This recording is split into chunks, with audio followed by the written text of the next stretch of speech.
Premier League season is upon us, and here are my Premier League predictions. We're using this system in June to see how well I've done. Comment all 20 teams below. If you beat me, I'll follow you back. We're starting in West London, and I see Brentford finishing in 20th place. And they're actually a team that started very well last season after coming up from the Championship. Thomas Frank, the manager, was playing some decent football, but they were far too inconsistent in the middle of the season. And I think Christian Eriksen sort of carried them towards the end of last season with a good run of form, to be fair. They finished 13th. But I think this season is going to be a case of second season syndrome, and I think Brentford are finishing 20th. We do stay in West London for 19th place, which is Fulham.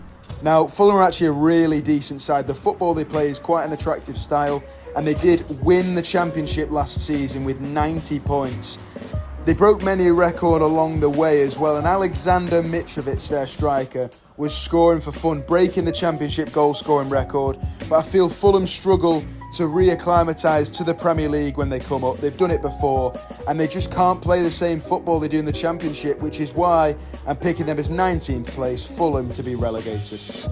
Staying in London, but this time moving to Croydon, I think Crystal Palace are finishing 18th. Now, Patrick Vieira did a really good job in his first season. Palace finished 12th mid-table. Conor Gallagher, though, was one of their star players. Palace even took 4 points off City, including a win at the Etihad. I just think he did a lot more for Palace than people may realise, and he's now back at Chelsea from the loan spell. So I think Palace have sort of overstayed the welcome in the Premier League with quite negative football, and I think they're finishing 18th. They're getting relegated. Moving away from the relegated sides, I've got Nottingham Forest to finish 17th. They were really good last season, some good signings this summer as well, and they just did so well last year. Steve Cooper did an amazing job, and I think they will just about stay up. Next up's Leeds in 16th. I think they'll stay up as well. They'll have a bit of a dogfight like they did last season, even losing their best two players, but they've got the fight in them. I think Leeds will do just about enough to stay up. Southampton in 15th. Again, I think they're a really good side with players like James Ward-Prowse. They're going to miss a few loanees they had last season. But yeah, a very good side. And I think they'll stay up because they're very good at the back. In 14th, I've gone for Bournemouth, who were automatically promoted last season. I feel Scott Parker's a decent manager. He'll have enough experience from previous relegations to do enough to get Bournemouth to finish 14th. In 13th, I've gone for Aston Villa. Now, these may underachieve slightly given that they've got European targets, but I feel Coutinho for a full season will be very promising, and Gerrard is gaining more experience as a manager, so I feel Villa will finish 13th. In 12th, I've gone for Everton. Now, again, this may surprise some. Some people see these as relegation candidates, especially with Richarlison departing to Spurs, but Frank Lampard, I feel, is a good manager. He's young, he's again gaining more experience, but I think Everton will do enough to come 12th. In 11th, I've gone for Brighton. Now, I think these play a really attractive style of football, hence why so many people are after Mark Cucurella, who at the time of recording is not left as of yet. But Graham Potter, regardless, will do enough to get these to 11th place. A nice mid-table finish, good football, and yeah, 11th for Brighton. Now we head closer to the top of the table, into the top half, and Leicester are 10th for me. Brendan Rodgers is a very good manager, but of late he's not done amazing stuff on the pitch. Leicester obviously had a decent cup run into the Conference League after coming third in the Europa League group, but for me they're finishing 10th. In 9th, I've gone for Wolves, who are a team that really impressed me. Just a year ago, they brought in Bruno Lage as manager, and he did change things a lot. They're a really good defensive unit. They threatened at the top of the table, only finishing 10th in the end, but the whole season, they had a chance of those European spots, and that's why I'm going for 9th this season. I'm going to threaten again. 8th place, I've gone for Newcastle United, narrowly missing out on the European spots. But the business they did in January last year really turned things around. So did manager Eddie Howe, who produces some good football on the pitch. And the signings they made this summer have looked decent, I think. I think they're good players. They've done the business in the right way. And with players like St. Maximin as well, they're going to get launched towards the top of the table. The takeovers help them, but I think they're going to narrowly miss out on the European spots this season. 8th place.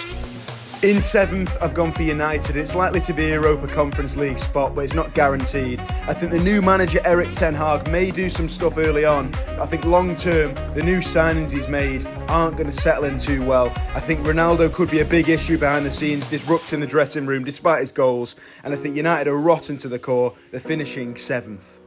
In 6th, I've gone for West Ham. Again, it's not guaranteed, but likely to be a Europa League spot. I think they did really well in the league last year to qualify for the Conference League, coming 7th. David Moyes has done a lot for them since he came in, a great manager, and that run they had last year in the Europa League was incredible. I think they'll do well in it again this year, and they're finishing 6th. In 5th, a guaranteed Europa League spot this time, I've gone for Arsenal. Now, they've actually looked really good in pre-season, even though you can't really judge teams too much off it. Mikel Arteta has looked better, he's developed as a manager, and 2 of the players they bought have actually been off City this season. Some decent signings for them. I think they are finishing 5th. They're not quite doing enough to break back into the top 4.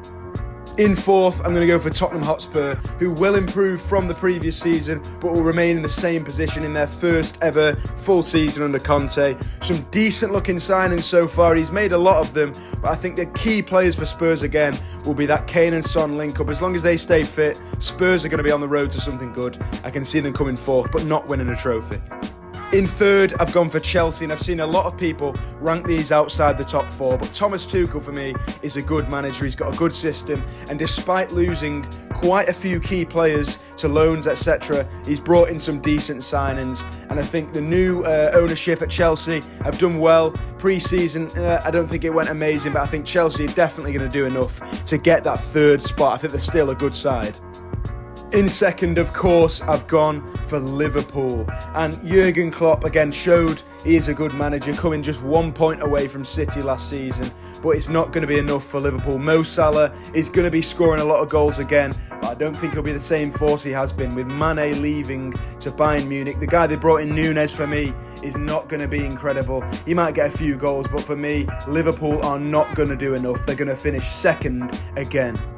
That means my Manchester City in 1st place, and the signing of Erling Haaland is going to help them a lot. Calvin Phillips, Ortega as well coming in, and Julian Alvarez, an underrated star up front, has actually impressed so far. But Pep has got something special, and that is why City are going to win the title. It's going to be 5 out of 6. It's going to be 3 in a row. And there, as you can see on the screen, is my Premier League table for the 2022-23 season. As I said, make sure you leave your predictions below.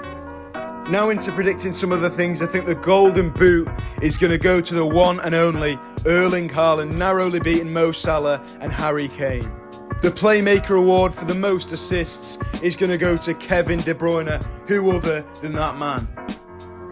The Golden Glove, Ederson's again for the 4th season in a row. He won it jointly with Alisson last season, but again, it's going to be Ederson. A young player to look out for me is Anthony Gordon with that electric pace. He looked really good for Everton at the end of the last season. I think he's going to help them get into that mid-table kind of spot. Jack Grealish is definitely a player to look out for. I think he's going to get a better rhythm. He'll have a good World Cup and he'll get a 2nd Premier League title. The Premier League Young Player of the Year award will be taken away from Phil Foden, and I think it'll be Erling Haaland that wins it this year. He'll actually be in contention for the normal award, but I think that'll go to De Bruyne, who again, with that Playmaker award, with his goals and assists, he'll be bringing all over the pitch. It's got to be De Bruyne again.